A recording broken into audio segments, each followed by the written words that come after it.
invisible. We are here because we want to make sure that every voice and every vote gets counted. Yes, right? Yes, yes. The voices of our people are sounding very loud and clear all through the last 72 hours.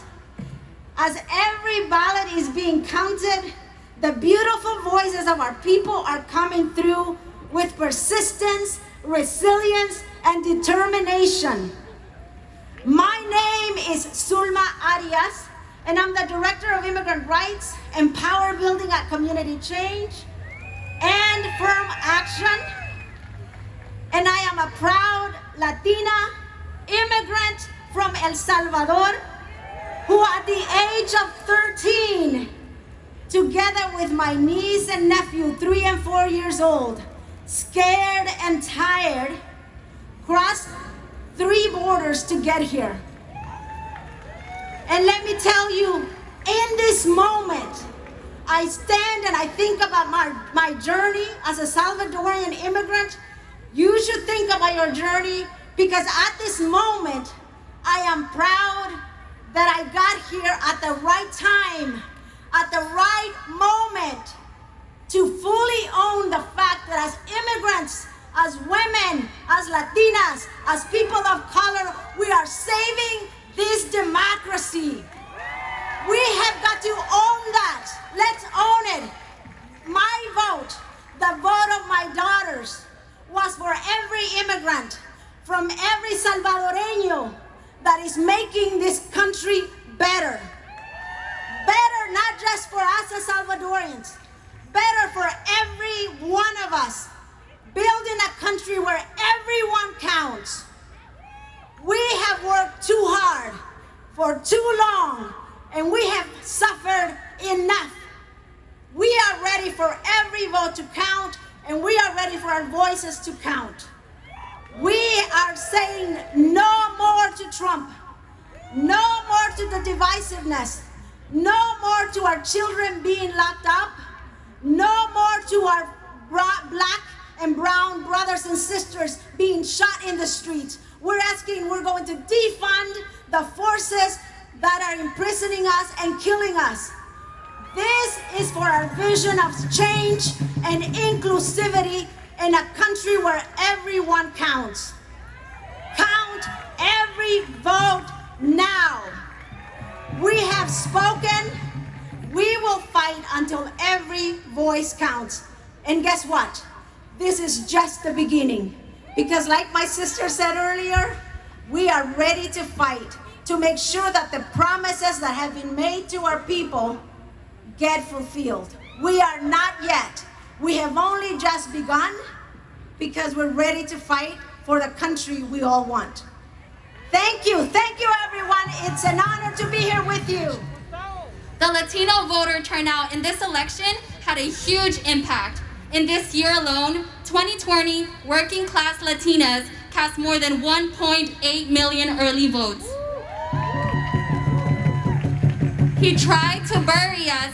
He didn't know we were seeds. We stood up to the hate, united as the people. El pueblo unido jamás será vencido. Say that with me, familia. El pueblo unido jamás será vencido. The people united will never be divided. It is the voice of the people united that matters. And it is up to us, young people, and particularly young people of color, to how we want our country to be led. Young voters make up the largest Latinx voting bloc in Arizona, Georgia, Nevada, and Pennsylvania.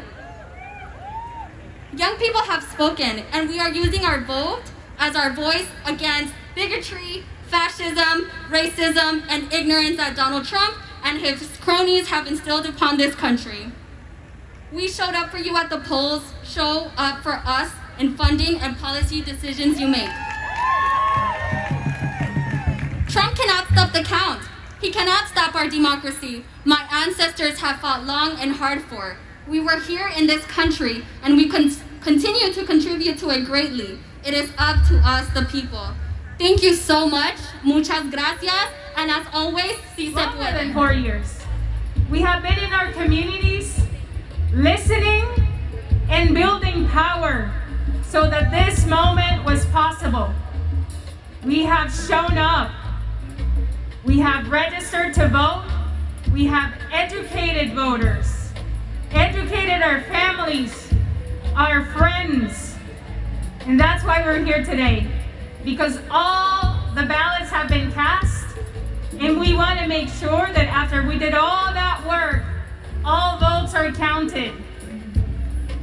Hemos estado en la calle de Sunrise, DC. We're over there. I want to tell a little story about my parents, my mother. So I'm a daughter of Chinese immigrants. My parents had a pretty cushy life back in China. They went to a great university, had good careers, and in 2020 especially, I think about how my parents uprooted their life to come to this dumpster fire of a country, to be terrified for their children's lives when our country hits 200,000 deaths due to COVID, and to drive an hour and a half each way to find the one Chinese-speaking therapist that lives in the DMV area. And I was on the phone with her about a week ago, and I said, do you ever regret coming to the US? Like, if you had known what the US would be like, would you have still moved here? And she told me, of course I would. I would move to the US 100 times over.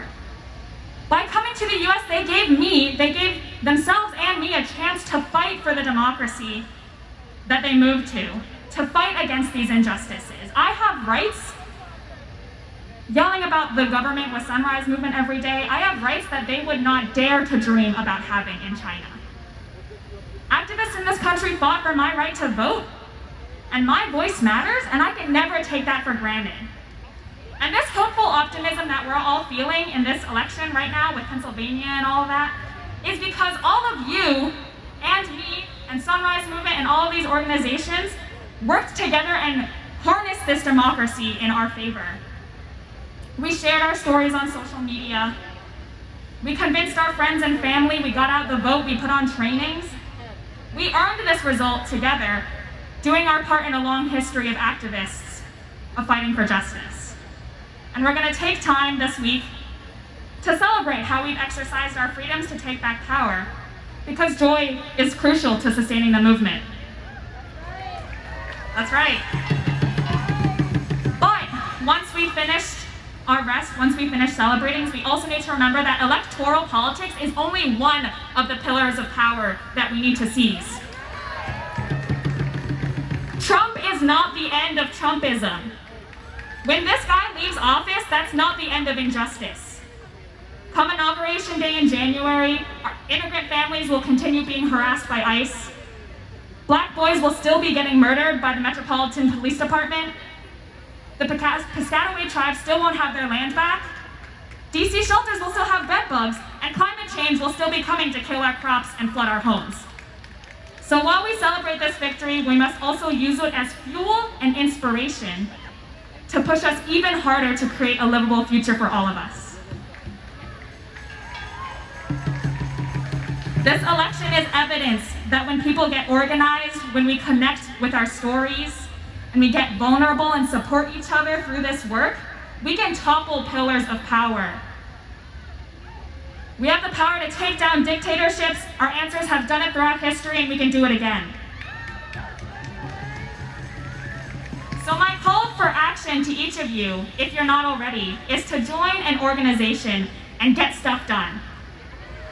Make it a priority. I joined Sunrise in February. Activism was not on my radar in 2019. But throughout this year, Sunrise members pulled me in, lifted me into my power, and it's my turn to return the favor to all of you.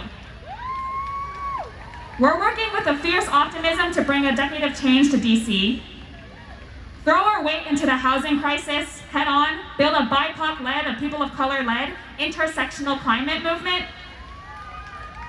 and radically reimagine how our city's values, DC, can shift towards taking care of its people to bring economic justice, health justice, racial justice to every person in this city.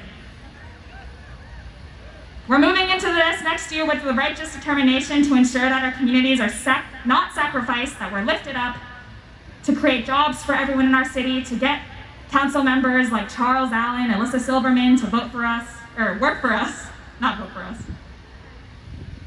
And whether you join Sunrise, BYP 100, CASA, any of other amazing partners, I need to see you in the streets this year. Because this month and this year and the rest of our lives, we're going to be fighting for justice. We're going to be fighting for a better future. Whose streets? Whose streets? Whose democracy? Whose futures? Whose futures? Thank you. I'm intending to remain awake in the midst of this great revolution. Counting votes isn't stealing an election. It literally is an election.